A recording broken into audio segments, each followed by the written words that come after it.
Sveiki atvykę į Išminties minutėlę.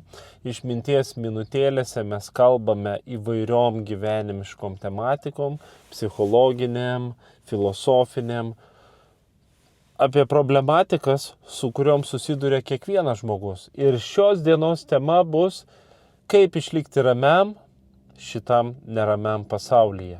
Tad pradėkime Išminties minutėlę. Pradedam!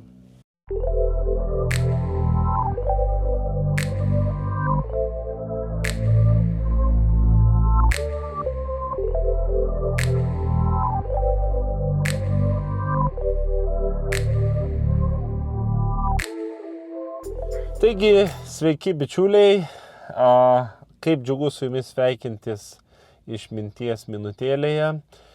Ir šiandien, kaip ir sakiau, turime labai įdomią temą, kaip išlikti ramiam šitam neramiam pasaulyje, kuriame yra visko. Aš kažkada viename iš video esu minėjęs, kad didžiausia šio pasaulio pandemija, kas užteršia mūsų gyvenimus ir atima iš mūsų džiaugsmą ir laimę, kas labiausiai tai daro, ogi egoizmas. Egoizmas, kurį turime kiekvienas iš prigimties. Gyvenimo eigoje mūsų kaip toks yra tikslas, judėti į priekį ir šlifuoti savo charakterį. Tai reiškia tobulėti, artėti prie brandžios asmenybės. Ir kol tai darome per visą savo gyvenimą, mes klumpame, klystame, elgiamės nesąžiningai, dėl ko nukenčia daug žmonių. Tai tas visas baisybės, kurias matome pasaulyje, neteisingumą, nusikaltimai, visokie karai, ir taip toliau, čia sąrašas, manau, ilgas galėtų būti, nesąžiningumas visoks ir taip toliau, pagiežos visokie piktumai, visa tai yra problema. Ir mes, žmonės, to nenorime, mums tai nepatinka, bet savyje mes tai turime, tai yra mumyse. Ir kai reikia pačiam keistis, mes dažnai pamirštame ir mes žiūrime į kitus, kiti yra blogi, jiems reikia keistis. Ir visi taip galvoja. Suprantat, kame reikalas? Ir yra toks posakis, visada pradėk nuo savęs. Ir šitas pasakymas, toks pradėk nuo savęs, yra labai teisingas. Gavau keletą komentarų nesenai savaitės pradžioj, padariau tokį vlogą ir paminėjau, kad Išminties minutėlė bus būtent šitoj tematikoj. Tai yra keletas komentarų, kur žmonės labai protingai parašė. Inga rašo, gal reiktų sumažinti savo pasaulėlį, susidėlioti prioritetus, svajoti, džiaugtis maloniom smulkmenom kasdien. Džiaugtis maloniom smulkmenom, tai Fromas sakytų, tai yra mokėjimas būti. Problema yra, mes norime turėti, vėl tas egoizmas, turėti kuo daugiau, kažką gauni, noriu dar, kažką vėl gauni, vėl noriu dar ir noriu ir vėl tas pats noras turėti. O džiaugtis smulkmenom, kurios iš tikrųjų nėra smulkmenos, o svarbus dalykai. Kartais būna tos smulkmenos, kurias mes vadinam smulkmenom, kai jų netenkam, nes tos smulkmena gali būti man įprasta kasdienybės detalė. Ar tai geras draugas, ar gyvūnėlis, ar dar kažkas, nežinau, buvimas geroj draugų kompanijoje, kur įprasta galbūt tau. Ir džiaugtis tokiais dalykais, kurie yra įprasti, mes kartais galvojam, tai čia įprastas dalykas. Ir kai kažko netenkame, tada suprantam, kodėl aš nevertinau to, ką turėjau. Ir tik tada žmogus susimąsto. Apskritai, dažnai taip atsitinka, kad žmogus susimąsto, kai sakyčiau, niekada ne per vėlų susimąstyti, bet tiesiog vėlai susimasto, galėtų anksčiau susimastyti ir apsiverstų galbūt jo pasaulis aukštinkojom į gerąją pusę. Gerai, dar pažiūrim komentarą. Antonas parašė.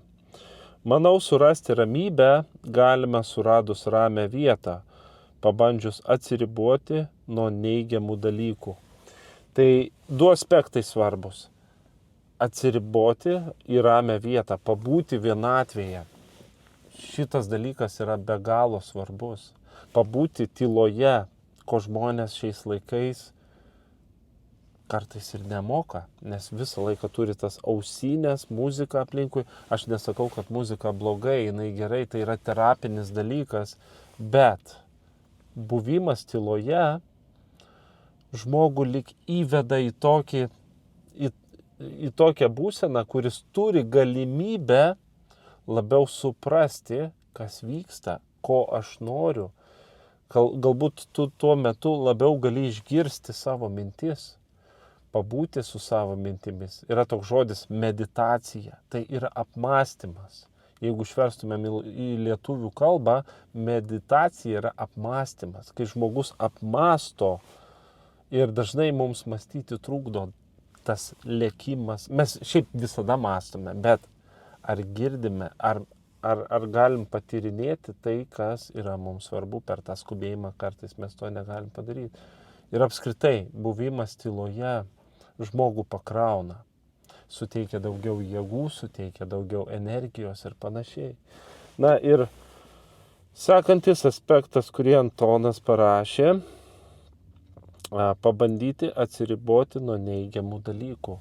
Kokie yra neigiami dalykai? Kokie? Naujienos, neigiamos naujienos, pagundos visokios, kur žmogus aukoja save ir atiduoda savo laiką negeriems dalykams. Ir atrodo, gali praleisti pusę dienos ir iššvaistyti laiką. Ir atsiribojimas nuo tų neigiamybių galbūt žmogui suteiktų to, ko jis neturi. Tai yra be galo svarbu. Vitalija parašė, kad manau, kiekvienas turėtų atrasti savo individualų būdą, ar tai būtų fizinė veikla. Visiškai pritariu, fizinė veikla žmogui be galo reikalinga, nes kai cirkuliuoja kraujas, tu atrodo turėtum prarasti energiją, bet kaip tik tu pasikrauni. Taigi fizinė veikla yra dar toks, sakyčiau, kaip ir antidepresantas, suteikia nuotaiką geresnę ir taip toliau. Atsiribojimas nuo socialiniuose tinkluose pateikiamos negatyvios informacijos. O tos negatyvios informacijos yra be galo daug. Žiniasklaidoje, kriminalai, blogos naujienos ir taip toliau.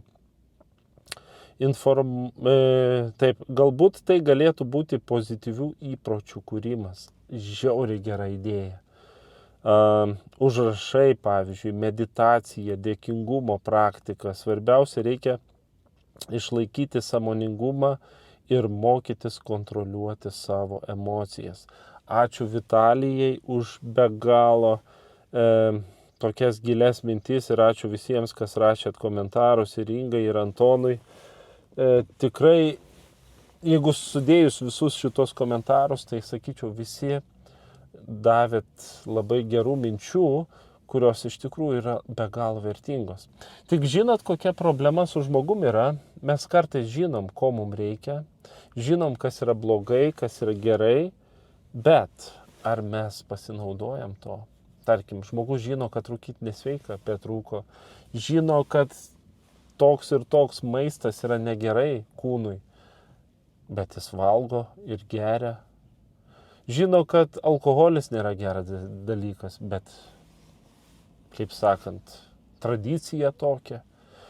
Tai kaip išlikti ramiam šitam neramiam pasaulyje? Iš vienos pusės, tai daug kas priklauso nuo tavęs, nuo manęs, nes mes galim rinktis. Mes galim rinktis eiti ten ar ten. Kai pasirenkam nieko nedaryti, tai taip pat yra pasirinkimas. Tai vienas dalykas ir, sakyčiau, vienas iš svarbiausių, ką mes galim daryti, tai mąstyti, ieškoti išminties, keisti savo kelią į teisingesnę pusę, eiti teisingesnę kryptim, o kokia ta teisinga kryptis, jau čia kiekvienas turime gyvenimo kelyje ir žiūrėti. Jeigu atrandame, turime savo užduoti klausimą, ar aš gyvenu taip, kaip reikėtų. O gal aš visgi gyvenu pagal įprotį, kuris yra neigiamas įprotis ir panašiai. Na, yra antra dalis, kad yra dalykai, nuo kurių, kurie nuo mūsų nepriklauso. Nes yra kiti žmonės, kurie gali kažką padaryti blogo ir panašiai. Nuo tokių dalykų mes vieni kitiems darom įtaką. Ir mes nesame 100% apsaugoti. Bet įsivaizduokit tokį dalyką. Žmogus yra namuose, neišeina iš namų 2 mėnesius, visą, tarkim, gruodis, sausis, ir dar vasarį. Ir neišeina iš namų, nes jisai nerimauja, kad ant jo gali užkristi ledo luitas, ledo varveklis ir jį sužeisti. Ir jis nieko nedaro. Kokia tikimybė, kad taip atsitiks? Jis tiesiog turi nerimą. O tą nerimą pripildo informacija dažniausiai, mūsų kasdienybėje, kaip ir jūs kažkas iš jūsų rašė, neigiama informacija gali prisidėti prie to nerimo. Tad darykime apsisprendimus, kurie keltų žmonės, duotų jiems vilties, duotų tikėjimo ir vienas kitam duotumėt tokį palaikymą, kuris suteiktų ramybę, nes mes žmonės turime vieni kitus palaikyti. Na, šita tema galbūt šitą išmintėlę galbūt reiks padaryti dar ir antrą dalį, bet manau šiai išmintėliai gal jau ir pakaks. Jeigu turėsite dar minčių, būtinai brūkštelkite komentarus, nes visą laiką labai džiugu, kai kažkas parašo savo mintis, savo kažkokį pamastymą. Na, o šiandien su jumis jau atsisveikinsiu, palinkėsiu ramybės šitam neramiam pasaulyje, kad pasaulis būtų ramesnis, kad pasaulyje būtų meilė, viltis ir ta ramybė, kurios ieško kiekvienas žmogus. Tai ką, iki kito karto. Beje, noriu padėkoti Contribui rėmėjams, tai Gintariai, Kristinai ir Ingai. Ačiū Jums už palaikymą, už motyvavimą. Taip pat dėkoju visiems, kurie čia YouTube'ės kanale spaudžiate patiktukus, prenumeruojat ir rašot komentarus, kad būnam kartu ir motyvuojat mane toliau tęsti šitą veiklą. Tai viskas tada. Iki kito karto. Gero Jums vakaro, ar dienos, ar ryto. Nežinau, kada žiūrit šitą video. Ate.